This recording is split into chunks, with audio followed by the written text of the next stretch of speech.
talking about in the last episode about equipment, quality photos and stuff like that. Maybe it wasn't the last episode, maybe it was one before. But I was thinking about when I started out and I could only afford like crap stuff. And in fact, I talked about this in a previous episode where I talked about how I ended up photographing loads of different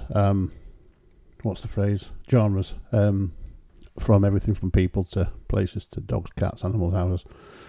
And I showed some examples of my early stuff. I talked about some examples and the kit that I used at the time. So it made me think more about how I got into teaching and tutoring photography. And from that, I was thinking about how all the guys that used to turn up to either group workshops or one-to-one tuition and bring with them. I mean, we're talking like 2006, 7. They bring with them like £5,000 worth of camera and lenses, and scratch their heads. I'm not kidding. Be scratching their heads as to how to even get it out of the box.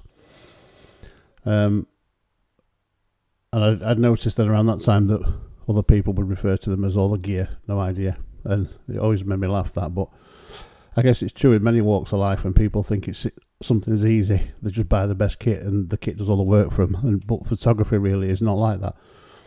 Photography is about learning process and what the camera does, how it works, why it does things. So I thought today I'd go back to the start of my career again and talk about kit and technology and what I used and how I progressed. And after a couple of years of using crap kit, I discovered ways of making that crap kit work better for me. Whilst I was watching other guys with a lot more money than me. Generally, they seem to be like, I don't know, middle class, semi-retired guys with more money than sense. Pretending to want to learn photography when, to be quite honest with you, a lot of it was them getting access to beautiful young ladies very cheaply. And I'll talk about that as we go along. But certainly, probably 90% of the ones that I tutored and met and worked with over the years never got any better. But always had money to spend on paying models per hour. So make of that what you will. But for me, it was never about learning. But the all the gear, no idea thing still happens today. I still see it today. I've had an experience of it quite recently when I was asked if I buy a better camera, will my pictures be better? And the simple truth is no. If you don't know what the camera's doing, how to use it and all that stuff, then it doesn't matter whether you've got I don't know, 5D Mark IV with L series lenses, or a Leica or a Hasselblad, or whether you've got an iPhone. Your pictures will be shit, wherever your comprehension of what you're doing and why it's doing it is shit. So I'm going to go back to the beginning today and have a look through some of my journey and try not to bore you too much. If my computer ever wakes up, because it's seems to have gone into sleep mode. There we go.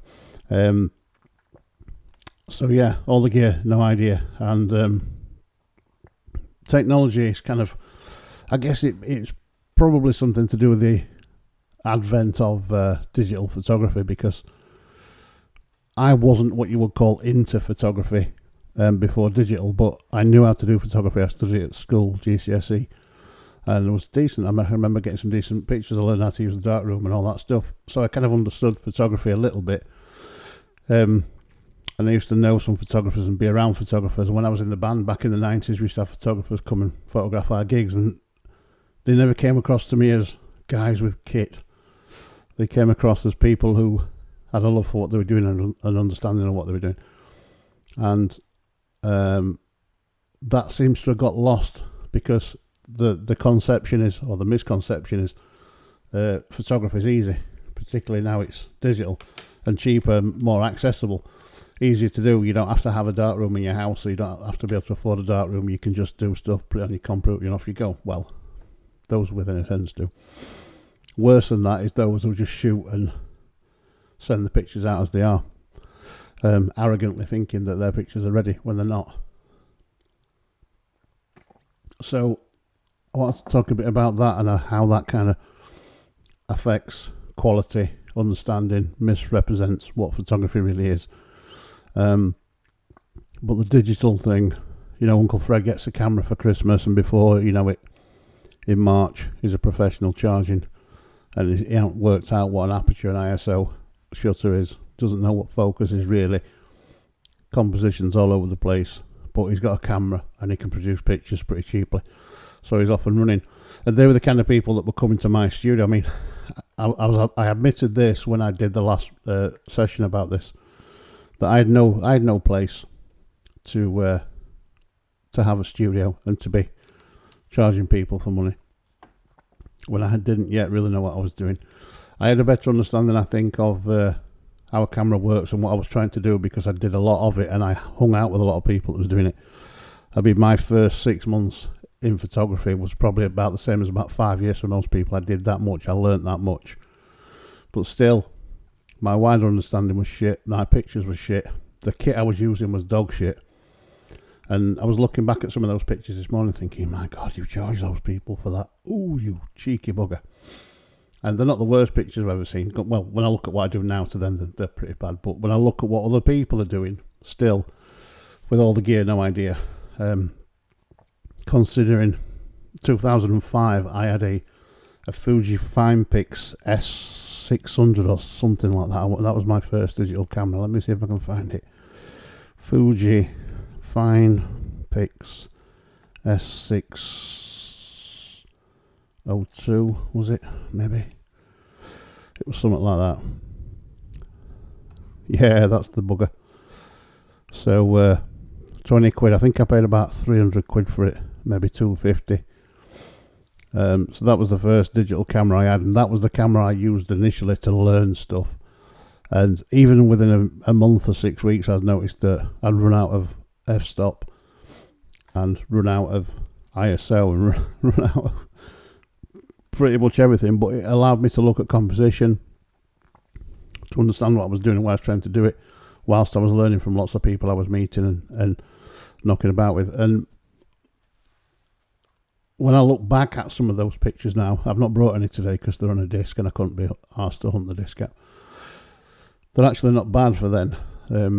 They're certainly better than some of the new stuff I see people doing now, and it just makes me realise that Fuji Finepix that I had then was good enough for what I needed to do. But let's see if we can still find a review on it, and we'll see what kind of spec it was. Yeah, DP, good old DP review. Even though it's been defunct, it's still there. All the old stuff's still there, which is good. They're good lads there at DP Review. So, it's the fourth generation of Fujifilm's consumer digital camera range, which started back in May 99. So when I got it in 2005, I mean, I bought one second hand, so it's probably, mine was probably already 6 years old at that point. So, sensitivity. Oh, it peaked out at ISO at 1600, but only at 1280 by 960. So if you wanted ISO 400, you could shoot decent quality, I guess. But if you wanted to flip up to 1600, you were stuck at 1280 by 960, which is like web size, internet size imagery. No good for making a print, which is quite funny. Autofocus, movie clips, 640 movie clips. Oh my God, how times have changed. Shutter speed, 3 seconds to 1/1000th, so alright for practicing, but not really much good for doing anything else. Where's the aperture? What was the aperture? I'm sure it was something like f5.6 to f8. It wasn't like massive, but anyway. Smart media cards and compact flash type 2. So the Super CCD doesn't have the same controversial impact it had when it first introduced, but there are a good number of skeptics of exactly how this honeycomb CCD layout produces better pictures. I'm not going to get into that because I'm not a geek, but that's the first camera I had, and that was the camera I learnt how to kind of attack photography and realise limitations how to squeeze every drop. And the first thing I noticed, looking back at that time and those pictures, is just how bloody soft everything is. And I mean, we're talking like ultra soft, to the point where it looks like I've got a soft focus lens on it quite a lot of the time. And this was before the time when I figured out how to use Photoshop to sharpen stuff, which I'll talk about more as we go along. But it's just really quite funny looking back and seeing how crap things were. But while I was learning this, I was hanging out with kids who had got, well, I don't know what the Nikons were, because I was never really a Nikon guy, whatever the top end Nikons were, and 1DSs, and even like the 20D was quite popular then, Canon 20D, with L series lenses. And I was stuck with this thing, which is like basically a bridge camera, isn't it? But I felt quite quickly, maybe over 3 or 4 months, certainly as we were getting into 2006, that I was producing pictures that were, when you looked at them, exposure wise and sharpness wise, composition wise, were getting close to what these guys have got, all this kit were doing. And that's kind of when I first started realising something was not quite right with what they were doing.